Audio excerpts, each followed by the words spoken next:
IPhone নিলে কিন্তু 5টা করে গিফট দেখি দাও। আইফোন কিনলে কিন্তু আমরা 5টা করে গিফট দিচ্ছি 24 মান্থে নো কস্ট ইএমআই। কত মান্থে? কোনো ডাউন পেমেন্ট লাগছে না, শুধু মায়া ইলেকট্রনিক্সে আসতে হবে। ক্রেডিট কার্ডে নিলেও ডিসকাউন্ট, এবং যদি ফিনান্সে নেন তাতেও কিন্তু অফার। 5টা করে, কটা করে গিফট? 5টা করে গিফট, সব গিফট। দেখো দাদা 11 জেনারেশন আইপ্যাড, দেখো দাদা প্রতি কয়টা 15, 16, 17 করে। এটাও কিন্তু আমাদের কাছে হট কিক কালার, দেখো কোনো জায়গায় পাবে না, আমাদের কাছে আছে।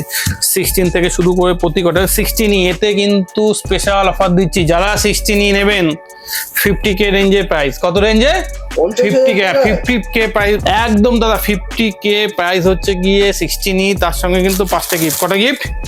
সব গিফট গুলো দিয়ে একদম। একটা যদি আপনি ফোন নেন, আবার দেখিয়ে দিচ্ছি আইফোনের সঙ্গে 5টা গিফট দাদা দেখিয়ে দাও। ব্যাগ, সেলো ওয়াটার বোতল, দেখো দাদা একদম ব্র্যান্ডেড। Branded water. দেখো দাদা লাঞ্চ মেট, নেক ব্যান্ড, 1 বছরের ওয়ারেন্টি। কত বছর ওয়ারেন্টি? 1 বছর। আর সাথে কিন্তু থাকছে বোরোসিলে ডিনার সেট। কোথায় আসতে হবে দাদা এর জন্য? আসতে হবে কিন্তু মায়া ইলেকট্রনিক্সে, আগরপাড়া এবং বেলগড়িয়া স্টোরে। এবং যারা ভিডিওটা শেয়ার করে লাইক করে আসবে তাদের জন্য কিন্তু গিফট থাকবে। শুধু কিন্তু আসতে হবে মায়া ইলেকট্রনিক্সে, আগরপাড়া এবং বেলগড়িয়া স্টোরে।